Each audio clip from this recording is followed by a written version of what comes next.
Anne-Claire, bonjour. Vous avez étudié le graphisme quand vous étiez plus jeune. Ça vous a amené où? Alors au début, c'était juste une passion. Donc je faisais ça à mes temps perdus. Et puis j'ai fait plein de choses et c'est revenu plus tard, à un moment où tout ce que j'avais appris à converger d'une certaine façon dans une activité qui me portait. C'était pas la crise de la quarantaine, mais c'était presque ça. J'ai voulu chercher, trouver une activité qui répondait à mes aspirations, en fait. Et ça m'a amené au mandala. Alors de façon tout à fait inattendue, parce que j'ai commencé à dessiner des mandalas sur un morceau de feuille, sur un coin de table, pour passer le temps. Et puis je me suis rendu compte que le fait de dessiner les mandalas m'apportait une sorte de sérénité et, à partir d'un certain moment, une clarté d'esprit indéniable. Alors j'ai continué à explorer, je me suis renseignée, j'ai été voir d'autres personnes qui faisaient également du mandala. J'ai essayé de mettre ma touche personnelle, j'ai appris plein d'autres choses, j'ai exploré la couleur, j'ai été un petit peu formée en numérologie et au final ça m'a permis de créer un mandala. Alors je l'appelle le mandala énergétique ou vibratoire, c'est un mandala personnalisé que je réalise à partir de formes de géométrie sacrée. Alors, vous pouvez nous expliquer ce que c'est que le mandala? Alors, le mandala, c'est une notion très très vaste. On peut dire que c'est un dessin centré. Donc, à partir du moment où vous avez un centre, un cercle et une représentation, qu'elle soit figurative ou pas, à l'intérieur de ce cercle, c'est un mandala. C'est d'une façon un peu plus approfondie, on peut considérer que c'est une représentation du vivant, du microcosme et du macrocosme, puisque tout est lié. Après, il existe autant de mandalas que de personnes qui s'approprient le mandala. Mais c'est pas facile de se l'approprier parce qu'il faut savoir dessiner, faut avoir certaines capacités. Pas forcément. En fait, chacun peut appréhender le mandala à partir de là où il est. Chacun a un pouvoir créatif. Alors parfois il est plus endormi ou plus éveillé, mais chacun a ce pouvoir en lui. Alors je propose souvent aux personnes qui sont un peu qui ont un peu de mal à entrer dans le mandala, un petit exercice, c'est de prendre l'habitude de créer un mandala vraiment spontanément, donc sans obligation, dans la joie, juste de dessiner un cercle et de remplir le cercle. Alors au début, c'est un peu difficile pour certaines personnes, mais il y a un certain lâcher-prise qui se met en place petit à petit, et si on peut tenir cet exercice sur quelques mois, on peut observer l'évolution et on peut se rendre compte qu'en fait c'est à la portée de tout le monde, le mandala. Et qu'est-ce que ça apporte? Le mandala en tant que création, c'est une porte sur l'introspection, mais une introspection intuitive, pas mentale. Donc la pratique du mandala va vous éclairer de l'intérieur. Donc vous n'aurez pas la sensation de passer une étape, de passer un palier.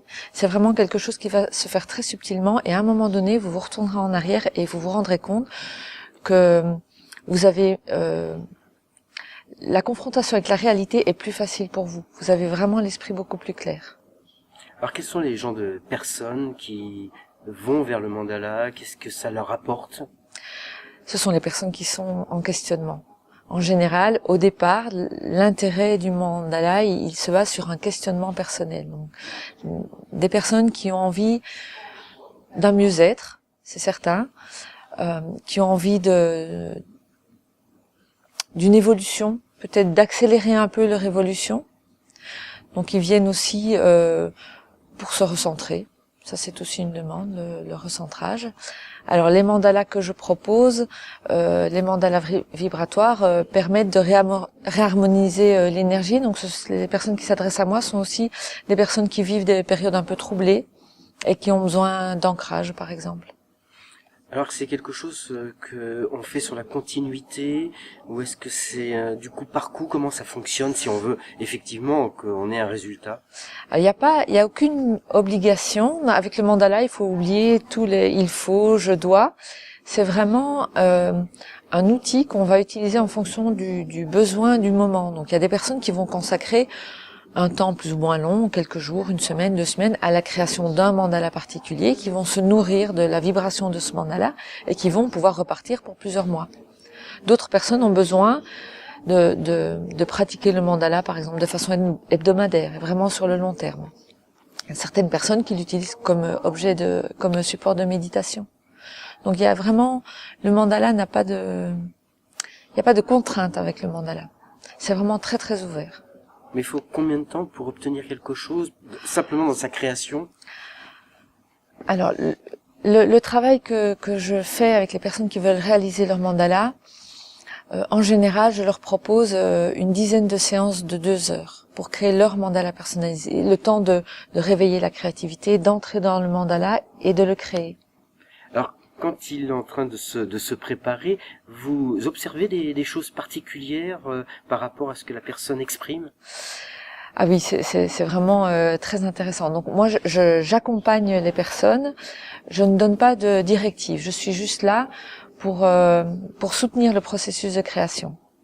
Et donc c'est la personne elle-même qui va traverser tout ce processus. Et effectivement, on peut observer des moments de grande joie, mais aussi des moments de difficulté. Parfois, le mandala va toucher un point plus sensible. À ce moment-là, il y a une sorte d'étape à traverser. J'accompagne la personne pour que ça se fasse le plus en douceur possible et dans la bienveillance. Après les personnes me disent qu'entre 2 séances, elles observent chez elles que quelque chose a changé dans la façon dont elles appréhendent tous les événements du quotidien ou dans la relation avec leur famille, leurs amis, leurs collègues. Oui. Il y a une part de psychologie parce que à partir d'un dessin, on fait ressortir quelque chose qu'on a à l'intérieur. Oui, voilà. C'est tout à fait complémentaire à un travail psychologique. Ça, c'est certain. C'est juste une autre approche. Donc c'est une approche, je l'ai dit là à plusieurs reprises, intuitive par opposition à l'approche plus mentale. Mais ça ne remplace pas un travail d'introspection ou un travail psychologique. C'est vraiment une complémentarité, un plus. C'est réservé qu'aux adultes ou est-ce que c'est aussi pour les enfants? Alors, le mandala tel que je le pratique, je le propose davantage aux adultes parce que c'est quelque chose qui va vraiment chercher très très loin. Pour les enfants, avec les enfants, je travaille de façon plus légère. On part plutôt sur le coloriage et la création spontanée. Alors on fait de la création 3D, on fait de la création en couleur, on fait de la création dans la nature. Voilà, c'est un travail a priori plus ludique avec les enfants. Alors c'est quelque chose qui est pas tellement connu, malgré tout dans le monde profane. Comment on peut effectivement le faire connaître, l'essayer au plus grand nombre? Alors, déjà, je pense que il y a beaucoup de matériel qui est disponible. Effectivement, il y a une certaine méconnaissance par rapport à l'utilité vraiment fondamentale du mandala. Alors, ce que je fais à mon niveau pour diffuser cette connaissance, c'est que j'organise des ateliers et des stages.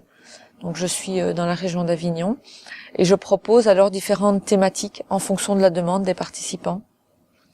Je leur apprends donc à créer un mandala et je les encourage évidemment à pratiquer et à partager. Parce que le travail en groupe apporte une synergie, une dynamique qui est très différente du travail individuel évidemment. Vous avez trouvé votre place dans ce salon? Tout à fait. C'est vraiment, d'abord l'ambiance est très très agréable. Le salon draine des personnes, attire des personnes qui sont intéressées. Donc on a vraiment des échanges très très intéressants. Avec les autres exposants aussi, il y a une grande diversité et donc pendant les temps un peu plus calmes, on a l'occasion de rencontrer vraiment des personnes de grande qualité et surtout d'établir beaucoup de contacts, ce qui permet en fait de sentir que l'activité est très vivante. Et ce mix marche bien, hein, d'avoir effectivement ces différentes activités quelque part pour le bien-être de tout le monde. Voilà, c'est important je pense parce qu'on peut aborder différentes facettes et on évite de rester dans ce que j'appelle une monopensée qui en fait je pense ne mène pas très très loin. Merci Anne. Je vous en prie.